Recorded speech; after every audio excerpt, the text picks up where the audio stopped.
Zeelugt man charged with possession of ammunition without license. Dioraj Jagannath, a 35-year-old gold miner from Zeelugt, East Bank Essequibo, has been charged with possession of ammunition without a license following an incident that occurred on Saturday, December 6, 2025. On Monday, December 8, 2025, Jagannath appeared before His Worship Tariq Mohammed at the Bardika Magistrates Court. The charge, which contravenes Section 62, 2a of the Firearm Act Chapter 1605, was read to him. Jagannath pleaded not guilty to the accusation. He was granted bail in the amount of $100,000 GYD, and the matter has been adjourned until January 26, 2026, for further proceedings.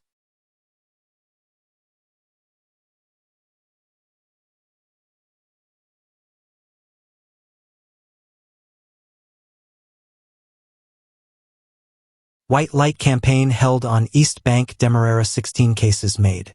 On Friday, December 5, 2025, a White Light campaign was conducted on the Little Diamond Public Road, East Bank Demerara, EBD, from 7 p.m. to 10 p.m.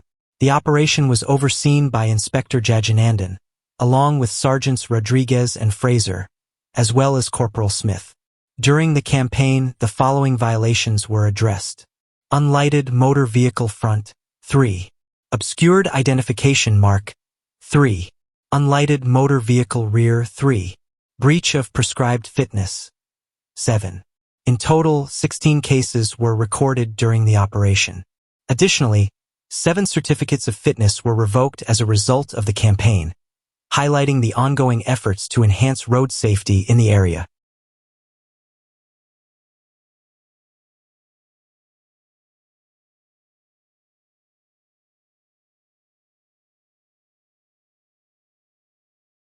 Family seeking justice after tragic motorcycle accident claims life of young man in Cortland.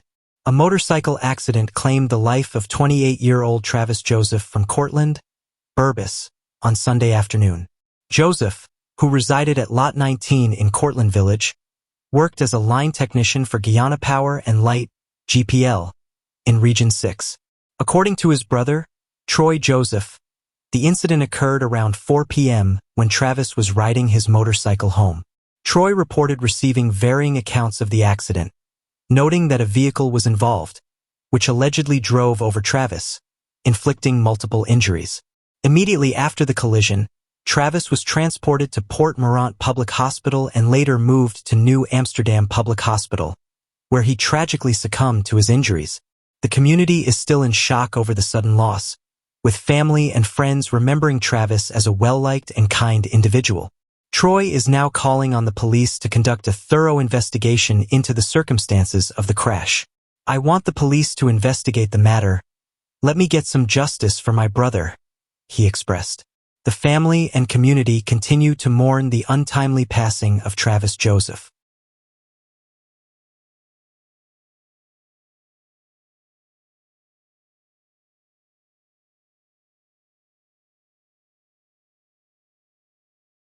Former MP Annette N. Ferguson calls for civility after controversial incident. In a social media statement, Annette N. Ferguson, a former member of Parliament, has expressed concern over a video circulating on social media that features Claudine, reportedly a member of the People's Progressive Party/Civic, PPP/C, during a visit to the Indigenous Peoples Hostel on Princes Street. Ferguson criticized Claudine's conduct, stating it raises serious questions about respect for public institutions and appropriate civic behavior. In her statement, Ferguson lamented, "It is unfortunate when any person allows political affiliation to influence behavior in ways that undermine decorum and public trust." She urged Claudine to reflect on her actions and consider the example she sets for younger citizens, emphasizing the importance of upholding civic values. As an elder in the community, she is in a position to demonstrate maturity, responsibility, and integrity, Ferguson remarked. She encouraged Claudine to engage in introspection and take necessary steps to correct her course rather than allowing political influences to compromise her dignity. Ferguson further appealed to those who know Claudine, urging them to encourage her to adopt a more respectful approach toward herself and others. This incident has sparked discussions on the importance of maintaining decorum in public and political life.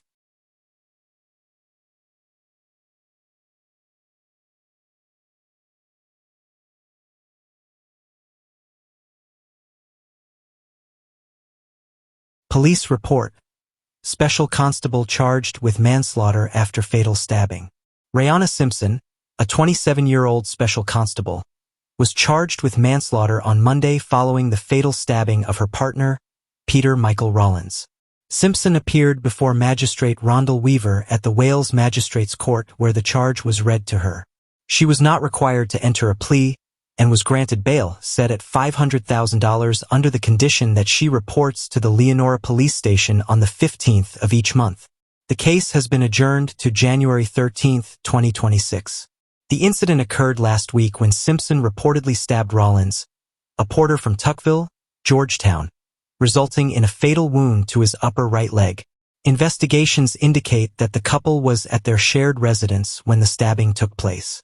Despite being swiftly transported to the West Demerara Regional Hospital, Rollins was pronounced dead on arrival by the attending physician, highlighting the tragic turn of events. This case has drawn significant attention as it raises concerns about domestic violence and safety within relationships. Further investigations into the circumstances surrounding the incident are ongoing.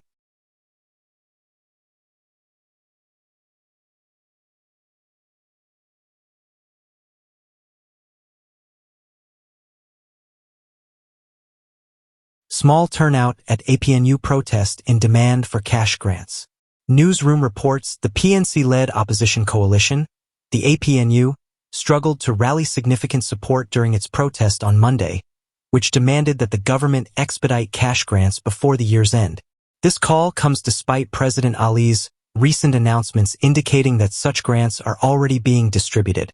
President Ali has stated that cash grants for vulnerable groups, including the elderly, persons with disabilities, children, women, small businesses, and farmers, will be rolled out before the end of the year. He emphasized that this initiative is part of a broader strategy to empower all citizens during the government's 5-year term and aims for a more organized distribution process. Notably, the president has already confirmed that individuals with disabilities will receive a cash grant of $50,000 before the year's conclusion. The APNU protest took place at the Square of the Revolution, but attendance was notably low. PNC leader Aubrey Norton was absent from the demonstration. However, other senior figures and parliamentarians, including Terence Campbell, were present on the picket line. The limited turnout raises questions about the coalition's ability to mobilize support following its recent defeat in the general elections. As the government begins its grant distribution, the efficacy of the APNU's protest efforts remains to be seen.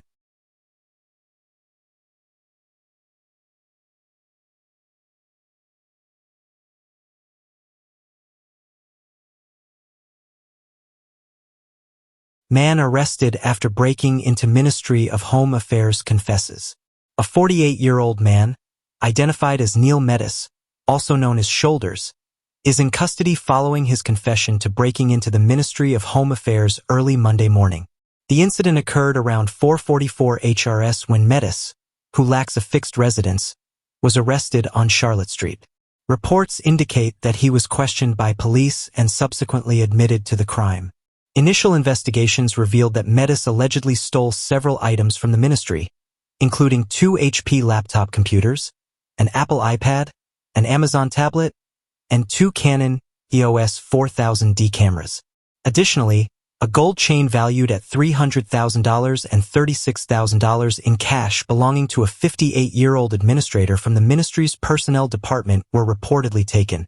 The stolen items, along with beverages, toiletries, clothing, and a knife, were recovered in Metis's possession. The break-in was discovered after an on-duty officer noticed a suspicious individual on the CCTV monitor. While stationed in the southwestern guard hut, she observed a male wearing a hoodie inside the Immigration Support Services Department, carrying a haversack. The officer promptly alerted her colleagues and raised the alarm. The officers then used a key from the guard hut to enter the building through the southern door, but were unable to locate the intruder at that time. The incident was subsequently reported to the Brick Dam police station, and police later discovered that the personnel office on the middle flat had been ransacked. Investigations are ongoing.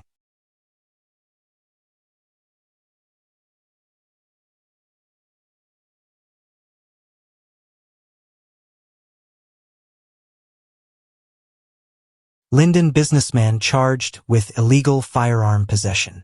News source Guyana reports, Duquin Rose, a 30-year-old businessman from Linden, has been charged and remanded to prison for allegedly possessing firearms and ammunition without a license. Rose was arrested last Wednesday during a police operation at his residence on Redwood Crescent. He faced the charges in court on Friday, where he pleaded not guilty. He has been remanded until December 16th, when the matter is set to continue. According to a statement from the police, a search of Rose's home revealed 2 handguns and a significant cache of ammunition. Additionally, officers discovered over $6.9 million in local currency and more than $7,000 in cash. The search was reportedly initiated following information received by law enforcement regarding Rose's suspected involvement in the movement and sale of unlicensed firearms. Investigations continue as authorities probe further into the case.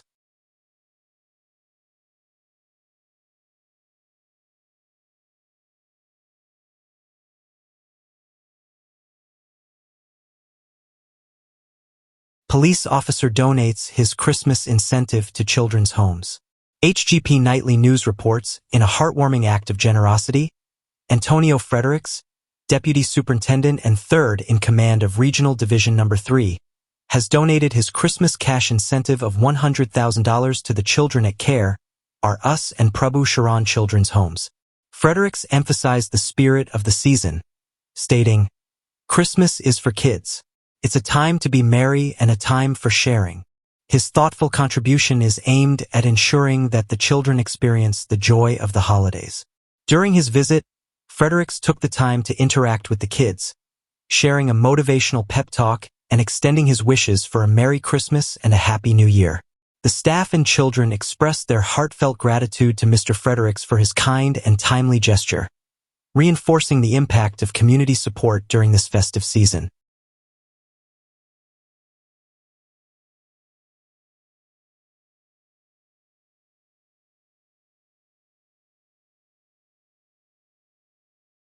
Police report, tragic motorcycle accident claims life of 28-year-old man.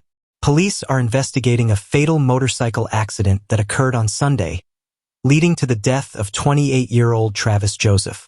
Authorities report that Joseph lost control of his motorcycle while riding at high speed, resulting in severe injuries that ultimately proved fatal. The incident took place around 1610 HRS as Joseph was traveling north along the west side of the Firish Road. Witnesses state he lost control, causing him to be flung from the motorcycle and land on the grass a significant distance away, sustaining critical injuries, including trauma to his head. According to a police release, after the initial accident, Joseph's motorcycle slid into the path of a vehicle driven by a 63-year-old resident of Stanleytown, New Amsterdam, who was traveling in the opposite direction. Bystanders immediately came to Joseph's aid, finding him in a semi-conscious state. He was transported to the Port Morant Public Hospital for urgent care. Despite the efforts of medical staff, he was later transferred to the New Amsterdam Public Hospital, where he tragically succumbed to his injuries. Joseph's body is currently at the hospital's mortuary, pending a post-mortem examination.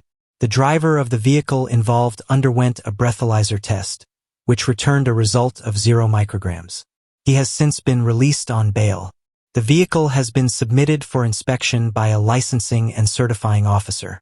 Police have confirmed that investigations into the incident are ongoing. This tragic event serves as a stark reminder of the dangers associated with motorcycle riding, especially at high speeds.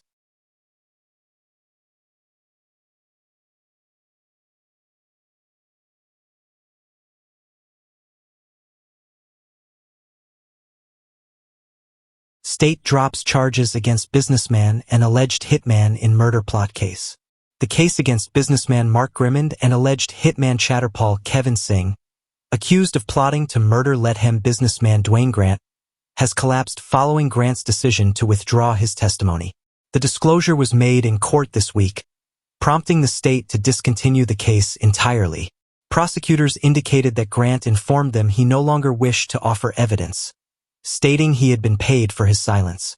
Grimmond, who owns Mark Interior Communication Incorporated and operates Mark's Poolside and Fun Park at Diamond, East Bank Demerara, and Singh, a minor from Cummings Lodge, were initially charged on June 13, 2019. They faced accusations of conspiring to murder Grant between April 1, 2018 and June 7, 2019 in Georgetown. The charges were serious indictable offenses, and the men were not required to plead. During the initial proceedings, Grimmond was represented by attorneys Bernard Da Silva and Mark Waldron, who painted him as a 57-year-old father of 11, managing multiple businesses. Singh appeared in court unrepresented and had a previous history with law enforcement, facing charges of attempted murder and fraud. Police Prosecutor Inspector Gordon Mansfield previously outlined the case against the men, revealing that Grant had received a tip-off that Grimmond had hired Singh to assassinate him. Fearing for his safety, Grant reported the threat to the police. Authorities later found Singh at a hotel in Lethem with an illegal firearm, and he reportedly admitted in a caution statement to being contracted to kill Grant. Investigators also recovered telephone records linking the two men. Given the gravity of the allegations, the prosecution had opposed bail, leading Chief Magistrate and McLennan to remand both men during the lengthy court proceedings. However, after years of adjournments, the case reached its abrupt end this week when prosecutors informed the court of Grant's withdrawal. Without his testimony and no additional evidence to support the conspiracy charge, the state moved to discontinue the matter.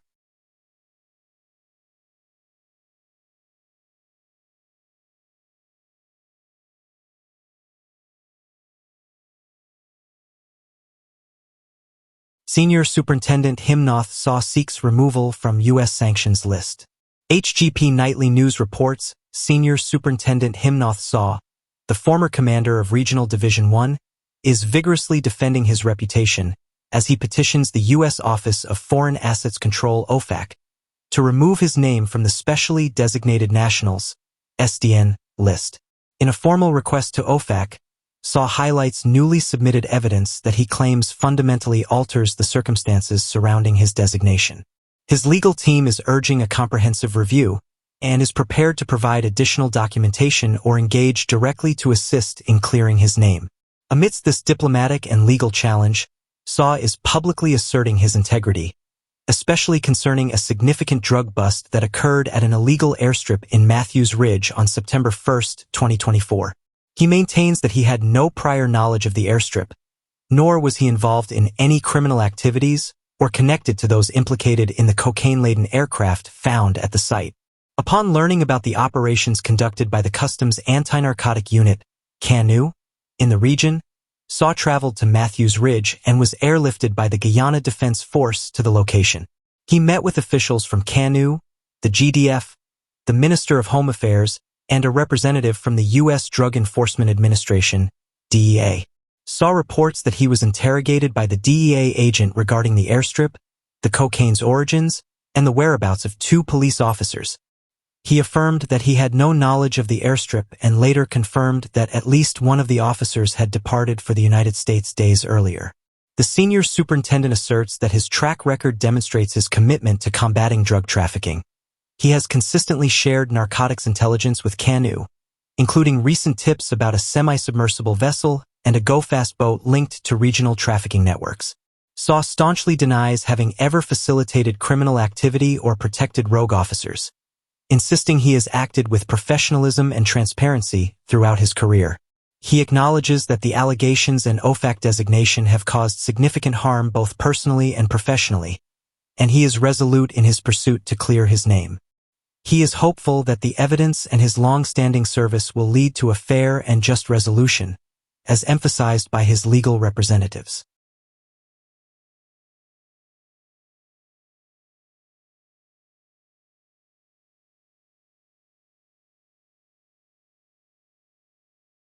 When we invest in nationhood, member criticizes local government minister over allegations of negligence and bullying. In a scathing social media post, Hannah Camellia, a member of the We Invest in Nationhood, WIN organization, directed strong criticism at Priya Manikchand, the former education minister who is now the Minister of Local Government and Regional Development. Camellia accused Manikchand of negligence and complicity in perpetuating incompetence within the government. Her remarks come amid ongoing concerns about the state of education in the country and allegations against fellow Minister Sarah Brown. Camellia challenged Manikchand, stating, "Do not feign innocence or moral high ground. You are not a victim, nor are you any champion of decency or respect." She highlighted Manikchand's past actions, notably an incident involving a public confrontation with the U.S. ambassador, which remains fresh in public memory. The WIN member detailed significant issues facing the education sector, alleging that several schools across the nation are in a state of neglect. She cited concerns over the national school feeding program, inadequate transport for students, and the lack of basic facilities, describing conditions where children must fetch water in buckets and endure overcrowded classrooms. Camellia emphasized that educators are undervalued and demoralized, forced to work under hazardous conditions without adequate support. She criticized Manikchand's ostentatious project following her appointment, alleging it failed to address the ongoing issues in schools, especially noting the situation at Bamia Primary School in Linden. Further, Camellia questioned Manikchand's handling of corruption allegations against her colleagues and challenged her approach to the needs of indigenous communities across the country. "Have you confronted the corruption allegations against your fellow minister? Or are you constrained because you have your own to worry about?" she asked. Camellia concluded her message with a commitment from WIN to continue holding the government accountable for its actions. Her remarks highlight the broader frustrations within the opposition regarding the administration's perceived ineffectiveness and accountability to the public.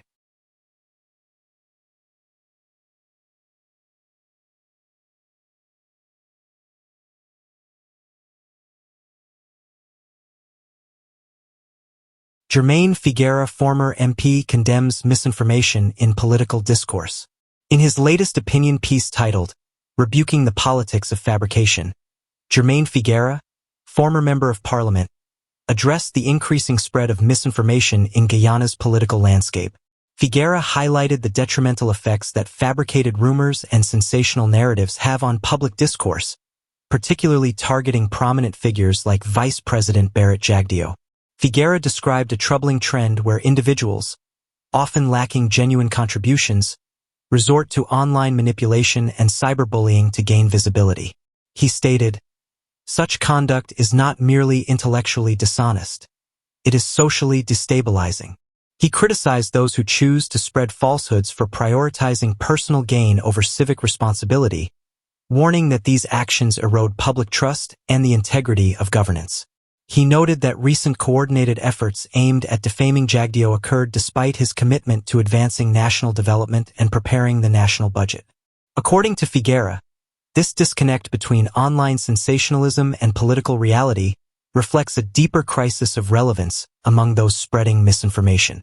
To combat this issue, Figuera called for robust civic education, digital literacy, and legislative reforms to protect the public discourse from manipulative narratives. He emphasized that the antidote to misinformation lies not just in rebuttal but in a collective reaffirmation of truth as a democratic value. Figuera also critiqued the opposition for embracing misinformation as a political tool, which he argued undermines their legitimacy and distances them from the electorate. A political movement that relies on distortion as its primary currency cannot expect to earn public confidence, he stated. He concluded by asserting that governance should be measured by tangible outcomes like economic growth and social stability, rather than online theatrics.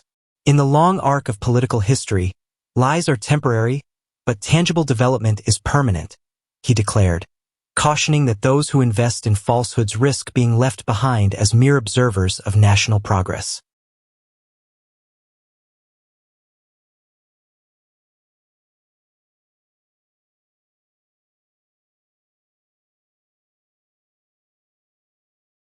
Scotiabank Guyana named Bank of the Year 2025.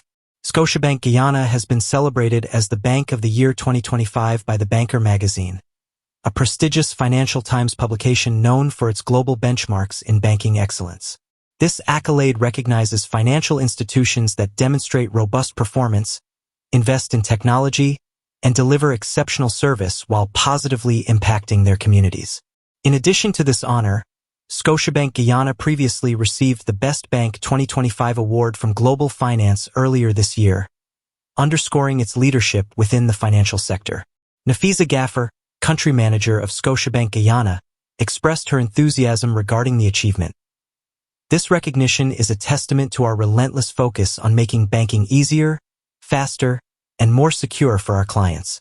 We are committed to putting clients first, leading with advice and delivering innovative, secure, and convenient banking solutions. Gaffer highlighted the bank's ongoing digital transformation, which features several key innovations that contributed to this recognition. Redesigned mobile banking. The Scotia Caribbean app offers a secure, intuitive platform for clients to bank 24/7, upgraded online banking. Enhanced security measures, including one-time password protection and new bill payment options, facilitate greater convenience. Online account opening. Clients can now open accounts seamlessly at any time via the Scotia Caribbean app and Scotia Online Banking. Expanded ATM network. A broader ATM footprint improves access to cash and banking services. Innovative. Merchant solutions. The introduction of secure payment options, including unmanned kiosks, ensures effortless transactions. Scotiabank has also garnered Bank of the Year 2025 titles in several Caribbean nations, including the Bahamas, Barbados, Jamaica, Trinidad and Tobago, and Turks and Caicos, solidifying its stature as a leading financial institution in the region.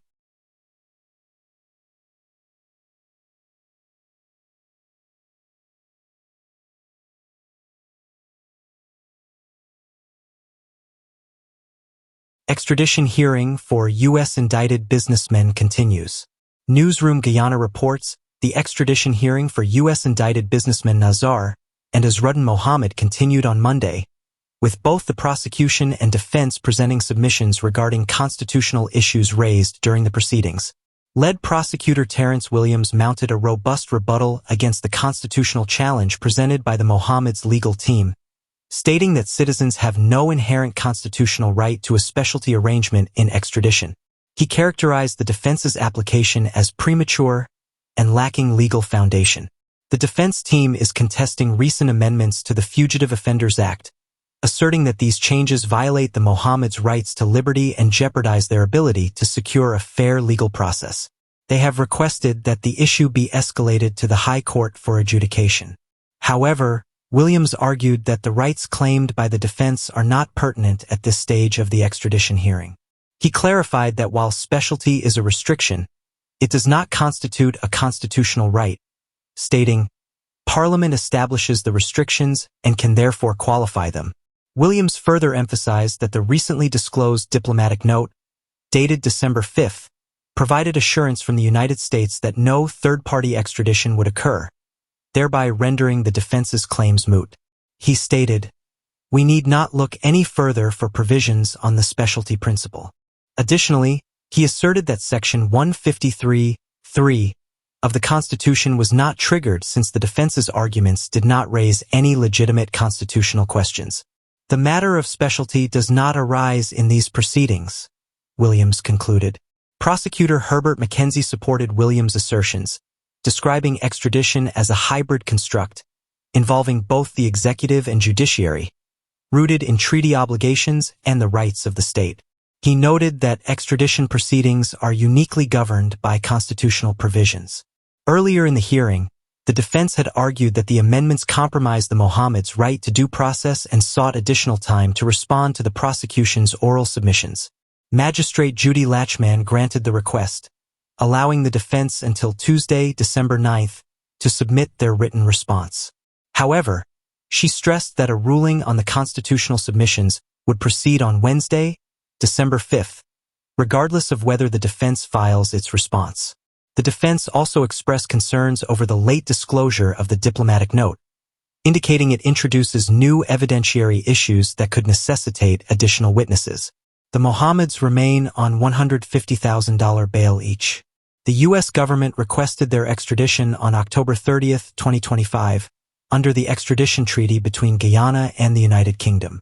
They are facing multiple charges stemming from an indictment unsealed on October 6, 2025, involving wire fraud, mail fraud, money laundering, conspiracy, and customs-related violations linked to an alleged $50 million gold export and tax evasion scheme.